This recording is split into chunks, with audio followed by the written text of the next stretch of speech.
नमस्कार।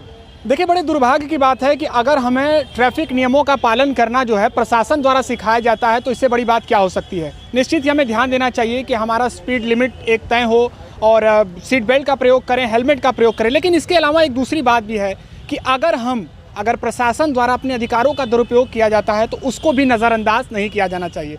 आप देख रहे होंगे कि कोरोना काल में, संकट में और लॉकडाउन के भी समय में लगातार चालान काटे जा रहे हैं। बनारस की मैं बात कर रहा हूँ, लगभग हर रोज़ आप देख रहे होंगे कि 1500 से ज़्यादा चालान काटे जा रहे हैं। लेकिन इसमें कितनी सच्चाई है, कितनी जो है कि हकीकत है, इस बात को भी जनता को जानना चाहिए। हमारे साथ आज जुड़े हैं अमित पांडे जी, जो किसी परिचय के मोहताज नहीं हैं। लगातार कोरोना संकट में गरीबों के लिए, असहायों के लिए मदद के लिए आगे आए हैं और केवल मदद ही नहीं किया है बल्कि महा सैनिटाइजेशन अभियान के माध्यम से काशी को कोरोना मुक्त करने के लिए भी लगातार लगे हुए हैं। लेकिन इनके साथ क्या हुआ, आइए इनसे ही सुनते हैं। अमित जी, बताइए क्या हुआ है आपके साथ। जी नमस्ते। मैं सबसे पहले बताना चाहता हूं आप लोगों को, मुझे अब तो लग रहा है कि जिस तरीके से सोशल मीडिया पे आए दिन मैं चालान की खबरें देख रहा हूं, लोगों की द्वारा डाले गए पोस्ट देख रहा हूं, उनके भय को देख रहा हूं, तो ये लगने लग गया है कि जैसे बुलेट रखना या 2 पहिया वाहन रखना ही सबसे बड़ा पाप हो गया है।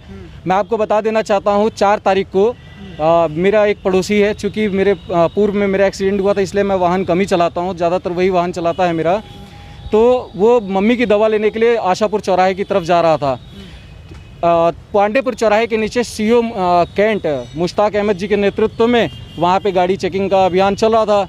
वहाँ पे गाड़ी रोकी गई, इनसे पेपर मांगा गया, पूछा गया सही आपके पास पेपर है, तो इन्होंने बताया है। लाइसेंस इन्होंने बताया है, अच्छा ठीक है।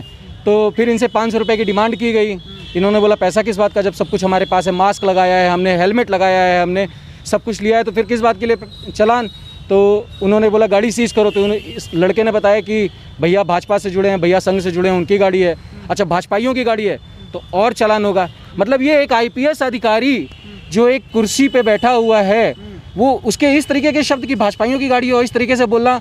फिर उसके बाद पूर्व में हमारे महानगर के महामंत्री है जगदीश त्रिपाठी जी, उन्होंने फ़ोन किया कि क्यों गाड़ी, जब सारे पेपर हैं, सब कुछ है, तो आप गाड़ी क्यों रोके हुए हैं।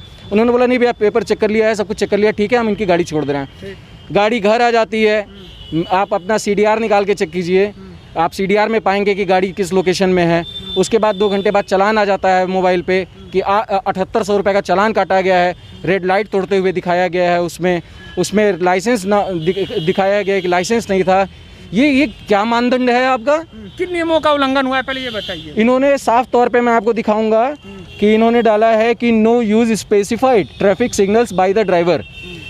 उसके बाद ड्राइविंग व्हीकल्स डेंजरसली और in a manner which is dangerous, मतलब गलत तरीके से और ख़तरनाक तरीके से गाड़ी चलाई जा रही है। प्रेशर, हॉर्न और हूटर लगाया गया है, ड्राइविंग लाइसेंस नहीं है, ये सब कुछ फर्जी है। मेरी नई बुलेट है, उसमें कोई परिवर्तन अभी नहीं हुआ है, स्टिल साइलेंसर तक कंपनी के द्वारा जो दिया गया है वो लगा हुआ है। अभी आप साइलेंसर के खिलाफ अभियान चला रहे थे, आप उस पर भी काटते समझ में आता, लेकिन आपने सब कुछ अवैध तरीके से ऐसी धाराओं का प्रयोग किया है कि जो कि अगर बाद में प्रूफ भी करना हो तो प्रूफ करने में मुश्किलें आनी चालू हो जाएंगी। लेकिन आपके पास बहुत से तरीके होंगे, गाड़ी के तार कटे होंगे, सब कुछ होंगे, आप चेक करवाइए अपने स्तर से, कंपनी में भेज के चेक करवाइए कि क्या उसमें किसी प्रकार से बुलेट देख लिया और उसको सीज करने के लिए उसको सीज करने के लिए कर दिया। और जब ये सुना कि भाजपा की गाड़ी तो मैं ये बोलना चाहता हूँ कि जिस तरीके से इस समय पुलिस प्रशासन, केंद्र में भी भाजपा की सरकार, प्रदेश में भी भाजपा की सरकार, पूरी तरीके से भाजपा की छवि धूमिल करने का काम जिस तरीके से इस समय पुलिस प्रशासन कर रहा है, ये बेहद ही निंदनीय है। मैं आपको और बताना चाहता हूँ, लगातार ये सब छवि धूमिल कर रहे हैं और टारगेट करके गाड़ियों का चालान हो रहा है ऑनलाइन गलत तरीके से। मुझे लग रहा है कि इनको सही तरीके से चालान काटना भी नहीं आ रहा है। आज आप कप्तान साहब से भी मिलने गए थे, क्या आश्वासन मिला? जी, कप्तान साहब से हम लोग मिले हैं, हमने अपना एप्लीकेशन दिया है, अपने पक्ष को रख दिया है उनके सामने। उन्होंने बोला है कि ठीक है, जल्द से जल्द इस पर ठोस कार्रवाई होगी और इसको इन्वेस्टिगेट किया जाएगा। मैंने उन्हें अपनी सारे किए हुए कामों को भी दिखाया, सारे गाड़ी के पेपर, लाइसेंस, सब कुछ दिखाया जो कि हमारे पास है गाड़ी का। ये दवा की पर्ची भी दिखाई। मैं आप लोगों को भी, मीडिया बंधुओं को दिखाना चाहता हूँ कि दवा लेना गुनाह है क्या? कोई दवा लेने नहीं निकलेगा, जरूरी दवा। और जब लोग, आप दारू के ठेके रात तक खोल रहे हैं, दारू लेने वाला ही क्या कहते हैं सही व्यक्ति है और दवा लेने वाला व्यक्ति सही नहीं है। ये एक ऐसा दोहरा मापदंड है। सारे गाड़ी के पेपर है। फिर उसके बाद मैंने जो हम लोगों ने कोरोना काल में लगभग 1.5 टन राशन बांटा, 25,000 खाने का पैकेट, बिल्कुल, एक सब तरफ कुछ। तो बातें होती है कि कोरोना योद्धाओं को सम्मानित किया जाएगा, लेकिन जिस तरीके से देखिए यहाँ पर कानून सबके लिए समान है। अगर कानून कोई भी तोड़ता है तो निश्चित ही उसके खिलाफ कार्रवाई होनी चाहिए, लेकिन अगर कोई सही है, वाजिब कारणों से वो अगर सड़क पर निकल रहा है तो उसके खिलाफ अगर ऐसी कार्रवाई होती है तो निश्चित ही सोचने का विषय है। बिल्कुल, मैं बताना चाहता हूँ कि आप देख सकते हैं कि पूरे कोरोना काल में, ये तो मैंने कुछ गिन चुन के 7-8 कटिंग सिर्फ लगाई है, ऐसी 50 कटिंगें मेरे पास हैं जो मुझे पत्रकार संघ ने अपने सम्मानित किया, BHU की लॉ फैकल्टी ने मुझे सम्मानित किया मेरे कार्यों को लेके।